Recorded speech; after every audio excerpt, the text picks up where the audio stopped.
Brothers and sisters, thanks for joining. It's been a while since I made a video that wasn't about games. I've been doing a lot of those lately, having a good time. Well, today I was sitting in my pool, enjoying a beverage and surfing the internet, and I came across this article from Elon Musk. Actually, not an article, just a retweet, and it piqued my interest, and it's about one of my favorite things. So spoiler alert, free speech in the UK. So I love to bring attention to the madness that is called free speech in the UK, because I honestly believe free speech is dead in the UK, and the UK is moving towards dystopian, V for Vendetta, or or 1984. And it doesn't matter which government it is, by the way. This isn't about Keir Starmer. The government in the UK, no matter which one it is, will be happy to use tools to suppress speech. So let's see. So what was this all about? So yeah, I just got out of my pool. So I see this thing from Elon. He reposted it. Somebody called Grums on X. Hey, there's a full attack on the internet by the UK and the EU disguised as four children. Okay. I'd heard a little bit about this, but I didn't know much about it until I started looking into it today. Um, because we really haven't heard much about this in the US, and we definitely haven't heard about it in mainstream media. It's popping up here and there on alternative media. So there's an ID requirement is affecting even Discord users and X users. It's a full-blown dystopian it's full on dystopian as they ramp up police to arrest people for speech again. Ah, okay. I think I get it. So now the British government has a new tool to arrest people who are saying things that the government doesn't like or Karens don't like.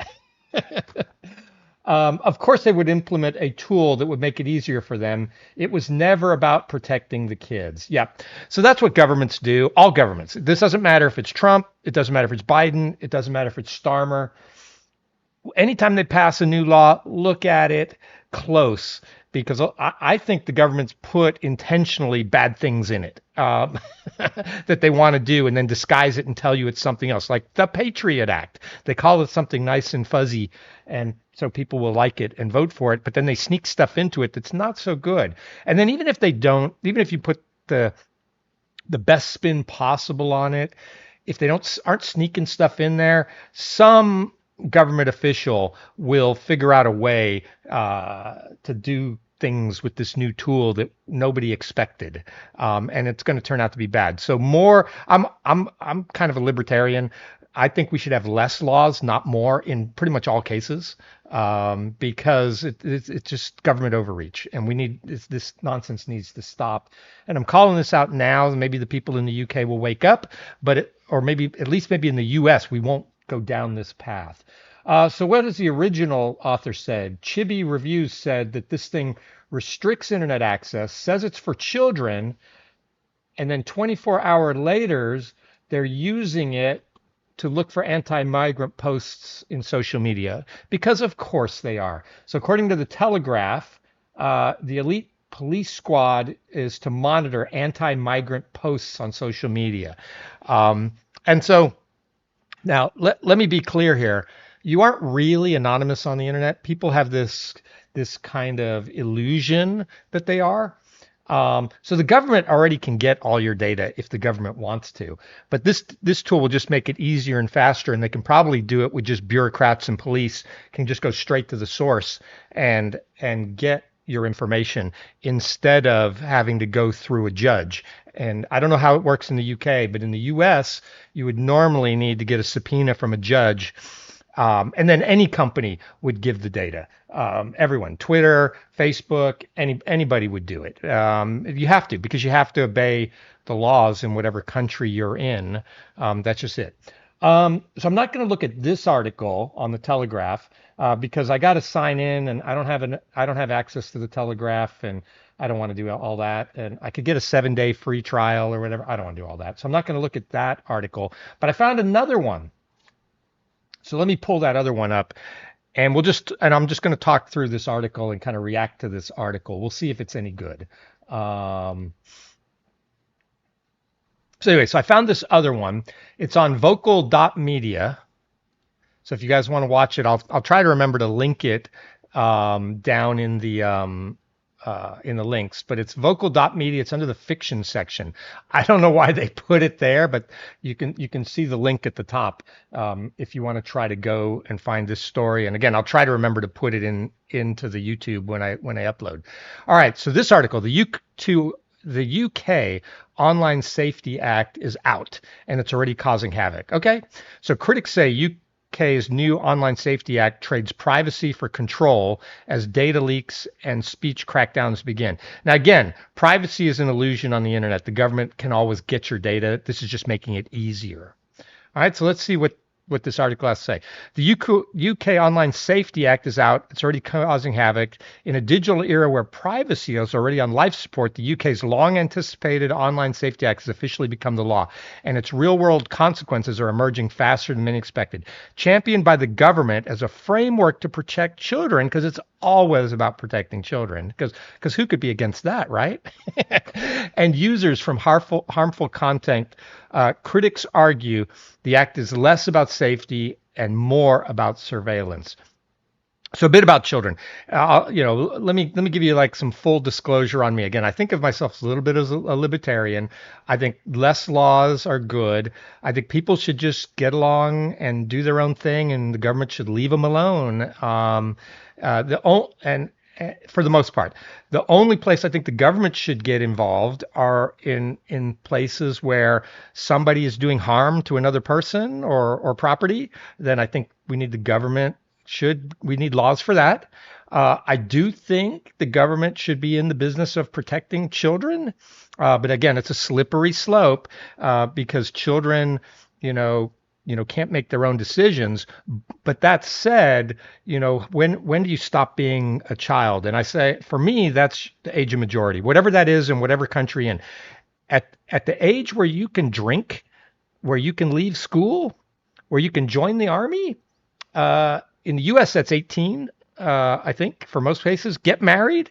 In the UK, I think it might be 16. But again, I could be wrong. You should be able to do everything. You should be able to join the army. You should be able to drink. You should be able to smoke, get tattoos. If you want to be trans, knock yourself out. Once you hit the age of majority, once society considers you an adult, we should not limit what you can do.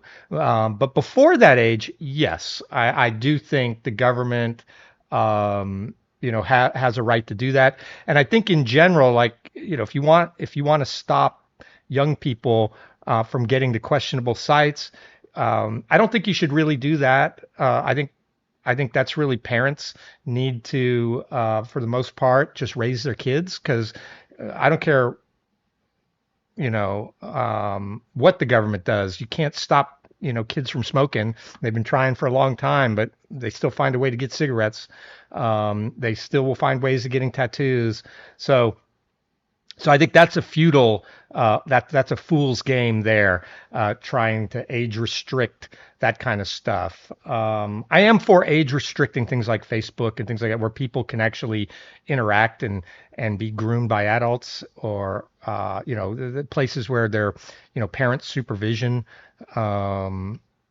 is really needed, and guidance by parents. But again, it's parents' job. It's not really Facebook's job or the government's job, really. But I am okay with age restricting social media. But the rest of the internet, parents just need to teach their kids to deal with it, because that's the parents' job, right? Parents' job is to teach your kids how to be functioning adults in the real world. Hiding the real world is actually not a good thing, because they're going to find this stuff anyway. So I digress. So this is rippling through the internet. Let's see what they have to say. I'm not going to read everything, but I'm going to go through it a little bit. So privacy has been sacrificed for safety. The act was proposed in 21. It gives broad powers to regulators and platforms. Yeah, so regulators, so basically government bureaucrats. They're ostensibly focused on curbing child exploitation, cyberbullying, and illegal content. And of course, I'm all for that. We don't want child exploitation. We don't want cyberbullying or illegal content. But does this act actually do that? Let's see. The online legislation also demands sweeping verification requirements from online platforms and users. Yeah, there's the slippery slope right there, because it's not just about kids. Everyone is in these databases because everyone's got to prove that they're of age, right? All right, so let's keep going. Under the guise of reducing anonymity and curbing abuse, the law empowers Ofcom and approved platforms to require government-issued ID, facial recognition data, or other personal information to verify user identities, even on apps or forms not traditionally considered high risk. So see, there's the problem. Like, again, I'm completely okay with doing this to keep kids off of, Instagram, Facebook, so they can't be cyberbullied and run into all the kind of problems kids could have on there interacting with adults. I think that's perfectly okay. But now you're looking at other things. Here's the kicker: the data doesn't just sit on your phone or with the app. It's part of a centralized, regulated system. So yeah, this was really all about the government getting more control over people. That's what it really was. And the Karens pushed it so that we could protect the kids, but it was really about control. And Karens like control too, by the way. Don't get me wrong. They don't look. I think the Karens are actually probably worse than the government. In other words, if you want to use the internet in the UK like a normal person, you're going to have to dock yourself to the government first. That's a level of exposure many civil liberty activists say cross the line. We were told this was about child safety, says Priya Merton, a digital rights lawyer with the UK group Open Privacy Alliance, but we're seeing it as a creation of an infrastructure that can track, monitor, and punish speech. Yep. Arrest for online speech? Yeah, I've already covered that. The UK arrests people every day for speech the government doesn't like. Or some Karen doesn't like and reports you. They have to come investigate it. Merton points to several disturbing cases already emerging in the law's wake. One involves a 19-year-old arrested in Birmingham after being reported for offensive comments on Discord, on a private Discord server. Although the original context was a heated argument over politics, the content was flagged via moderation.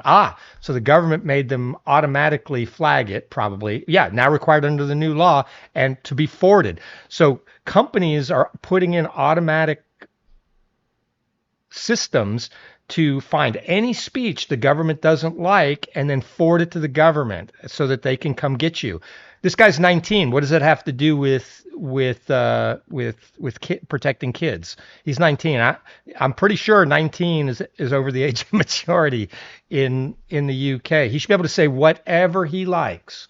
The way I look at it is I'm a supporter of. I'm not a free speech absolutist. I do think the government can police speech, but it's got to be very careful about it. I like the way the U.S. does it better than the way the U.K. does it.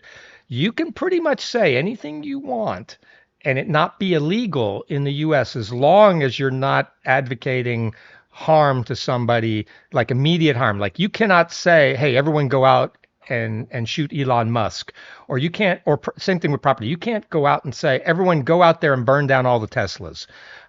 So if it's immediate, you can't say it. Now you can say stuff like, you know what, I don't like Tesla.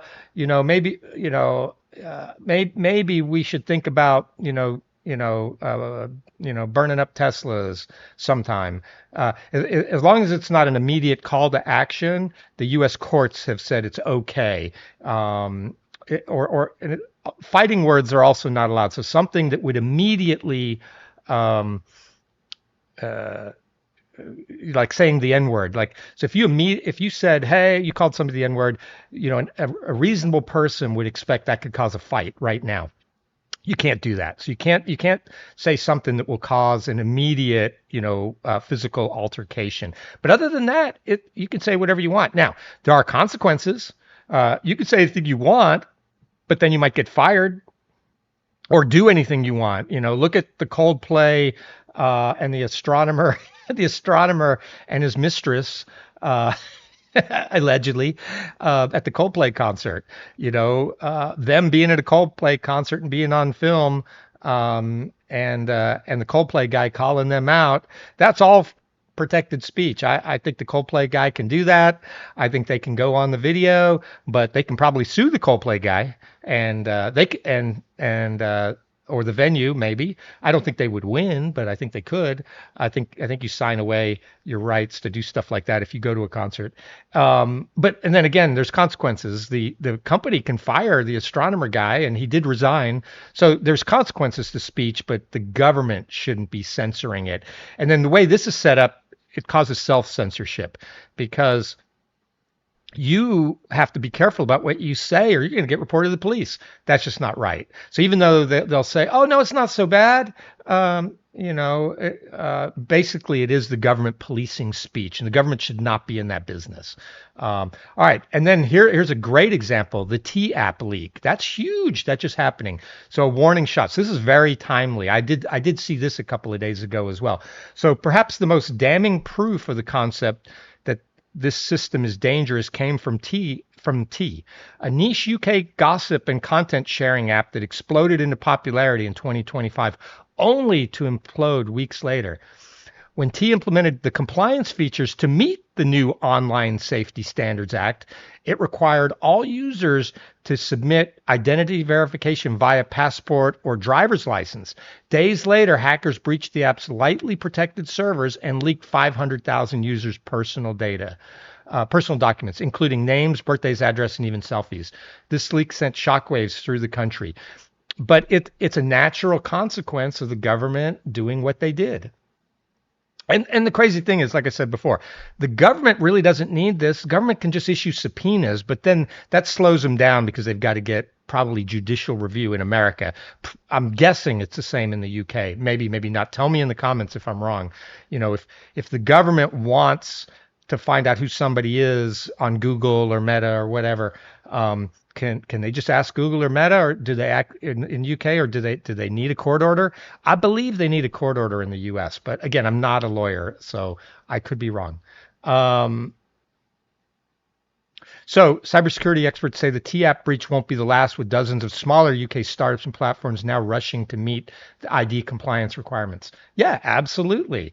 So unlike corporations like Google or Meta, these smaller companies don't have the budgets or staff to defend against these cyber attacks.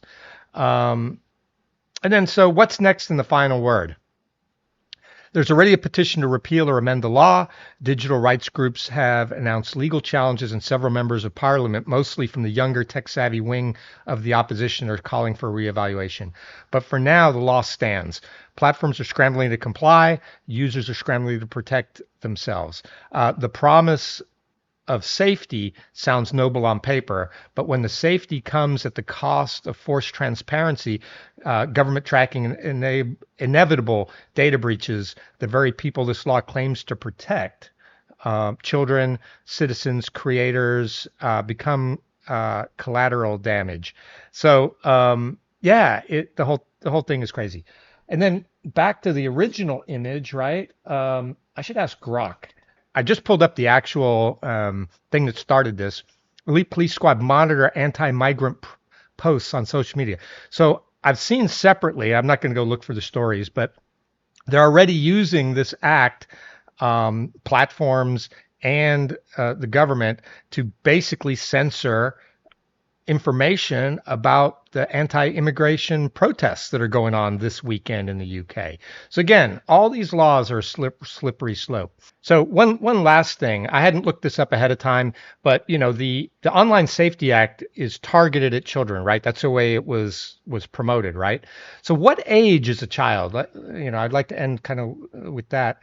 So it primarily targets children under 18. That's actually a lie. It targets everyone, but it wants to have strongest protections for them. So I'm assuming that this act is going to be used to restrict. The idea was children under 18. It was going to restrict their access to websites. So I don't think that's right. If you're 18. What if you're 16? You've left school, you're working, That seems crazy. Again, tell me if I'm wrong in the comments. Are you not an adult at 16 in the UK? If you're not, fair enough. So I think it should in the US it would be 18 because that's generally considered the age of majority in the US. But at 16, you can I know you can drink in the UK at 16. I saw they were going to start letting 16-year-olds vote in the next election. So I don't think this is right. So again, in closing, I think this is government overreach. The government is going to use this tool for more censorship. And it doesn't matter which government it is. When Keir Starmer is eventually out and there's a new government, whether it's the Tories or it's the Lib Dems or whoever it is, or if it was in the US, whether it was Trump or if it was Biden, um, they'll all use this. The government would use this tool to prosecute people, and I just and to suppress speech, and I don't think they should. So anyway, that's what I thought. Let me know in the comments what you think. If this was interesting, like, subscribe. You know what to do. Hit click the bell. If it wasn't, then hey, don't watch. I think I might make another one here today. I just watched the South Park episode, the one with Trump in it, the new one. So I may make a video about that as well today. But again, I will see you guys later. Thanks. Bye.